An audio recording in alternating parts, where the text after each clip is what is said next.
the 2025 BMW X5 m60i. This is the sweet spot for BMW because you're getting the S68 engine, which is a M engine detuned. So you know you can get the same performance and you're gonna have savings around $30,000 to $40,000. I'm Anthony from Hawkeye Rides, and I'm gonna go over some pros and cons and the comparable rivals with some problems that I have with the X5. Starting in the front, everything is LED. We have the Shadowline exterior lights, the Shadowline exterior trim, matte black around the kidney grills with the gloss black that's going to be in the interior, front and rear parking sensors, and we do have a 360-degree reverse camera because we have the parking assist package, so you might want to tick the box for that. And when you're at this price, I kind of wish that was standard. However, what is standard is a reverse camera. 8.2 inches of clearance, and the side air pockets will funnel air in, so it keeps with that aerodynamics. And this has active rear steering, which means it will steer the opposite direction of the front steering wheel at low speeds to help with tighter positions, and it will steer the same direction at higher speeds, so it gives it basically a 50-50 weight distribution. The reason why this is the sweet spot is what's housed underneath the hood. It's the S68, which is a 4.4 liter BMW M twin power turbo V8, which is a twin turbocharged engine. That's producing 523 horsepower and 553 pound-feet of torque paired to a ZF 8-speed automatic transmission.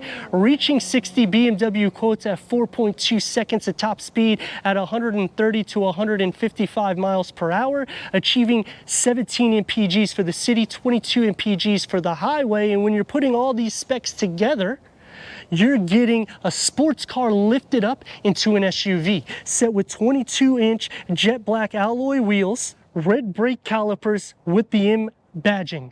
That's because we have the M Sport brakes. That's 4 pistons housed in the front, a single floating caliper in the rear, weight distribution at 50.4, 49.6, which is better than the M competition. Towing up to 7,200 pounds and soft closed doors, which you will have to add another package, which is the executive package.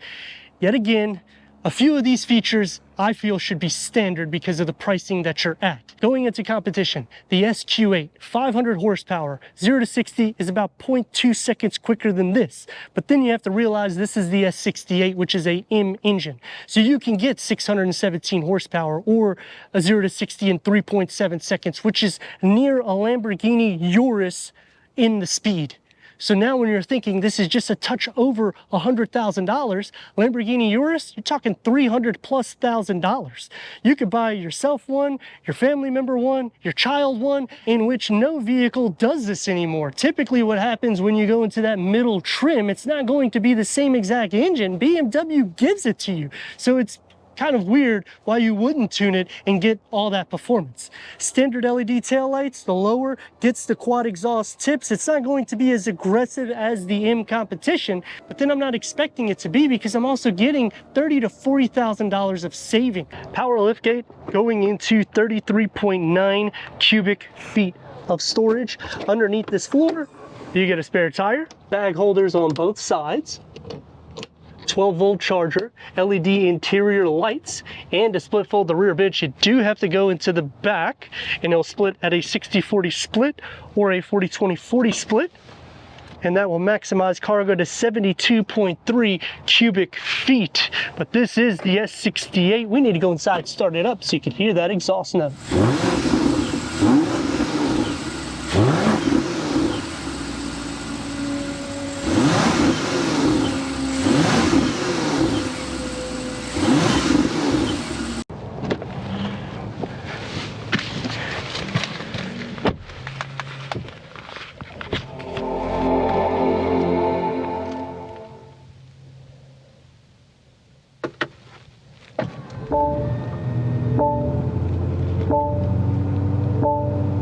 The X5 m60i has 20-way power seat adjustment for the front, heated, ventilated massage seats, memory for the driver and passenger. The X5 m60i is a box inside, but it is a sports car underneath the hood. You're not going to have too many issues fitting in the front or even in the back. It is a driver-focused setup.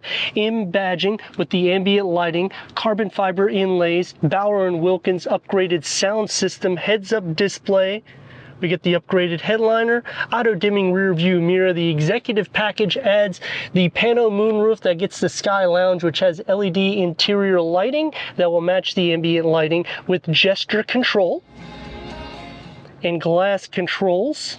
And you want to make sure you tick the box for the parking assist package, otherwise it'll just be a reverse camera standard. This will give you the 360-degree reverse camera, 3D view, and car wash view. And because you have the gesture, you can go all around the vehicle this way. When you click onto the car wash, you can see the trajectory in the front, and you also have park assist, which will help you park the vehicle as well. The climate control package is going to add 4-zone climate control and heated front and rear seats. The carbon fiber goes down into a wireless charging pad, the BMW digital key, and the key fob for the X5 m60i. 12-volt USB port, satin aluminum with the ambient lighting. It's going to be soft to touch, opens up into a medium-sized storage pocket with another USB port, leather-wrapped steering wheel, multi-function with the paddle shifts. The gauge cluster is a standard 12.3 digital reader that can go through an array of content for the driver. You can also add the AR, which will show the front camera in the center, and you can change the whole layout to make it more sporty or to make it just a little bit more open. And the same thing for the heads-up display, standard directional sport view, or to reduce the view. Apple CarPlay, Android Auto, Sirius XM, AM, FM, streaming Bluetooth audio, Wi-Fi hotspot, driver recorder, which can be a dash cam for you on all 4 points, so I like that you don't have to purchase one. Driving modes, you have a ton of them, and you can do individual as well. So when you go into configure, you can change all this to be a little bit more sporty and athletic. The door panel and dashboard integrate in together. The massage seats is part of the climate comfort package, and the executive package adds the soft closed doors. It's going to be soft to touch where it needs to be, the carbon fiber, and you'll have the aluminum mesh. The door pocket is large with a beverage holder in the front and a storage nook for the driver. With 2 USBs and a 12-volt cup holders, a storage box, and an armrest. Manual sunshades because of the executive package, and it's going to be soft to touch where it needs to be. The Bauer & Wilkins upgraded sound system comes into the back with an air vent on the side and about the same size storage pocket as the front. Sliding into the center with the seat back, it's going to be tough for somebody at 6'3". You will be sharing a little bit of feet space, but leg and shoulder space hardly any, and the same thing for headroom. It's actually not bad for somebody at 6'3". The S68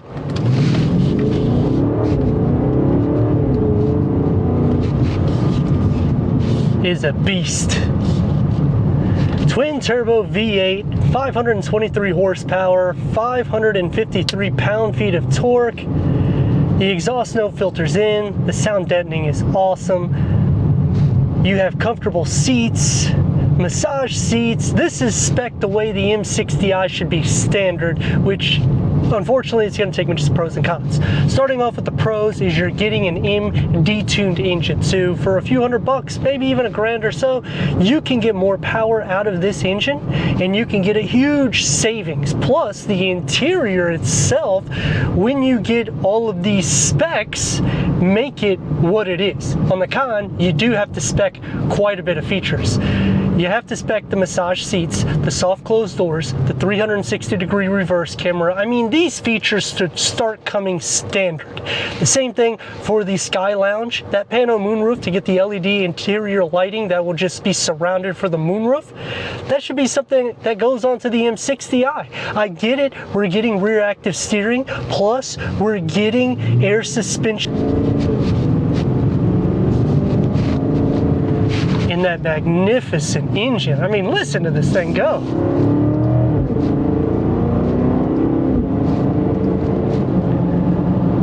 It's just lovely.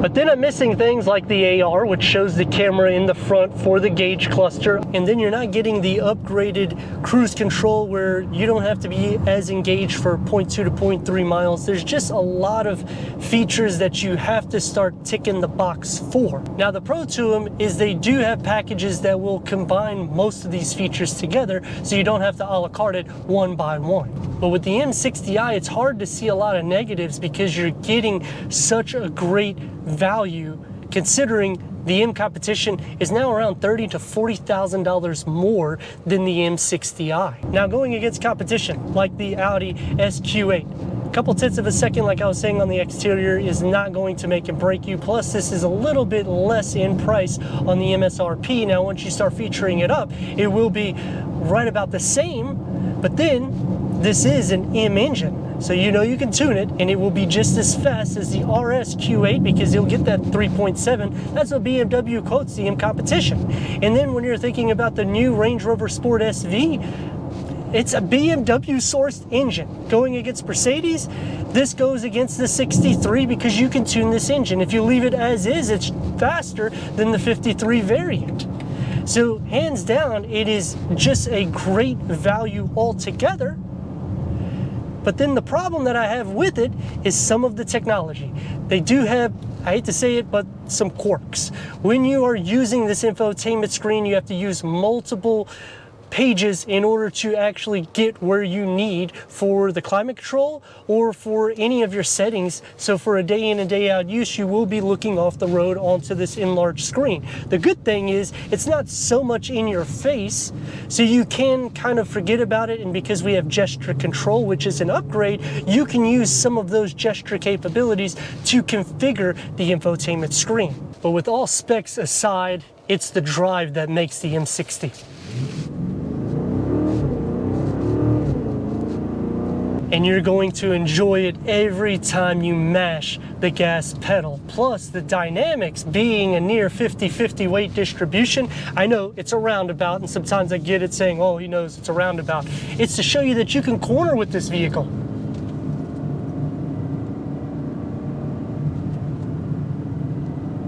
And look at the exit. And a soundtrack all the way through. Let me know what you think in the comments. And if you're new to the channel, consider subscribing. Check out the next video.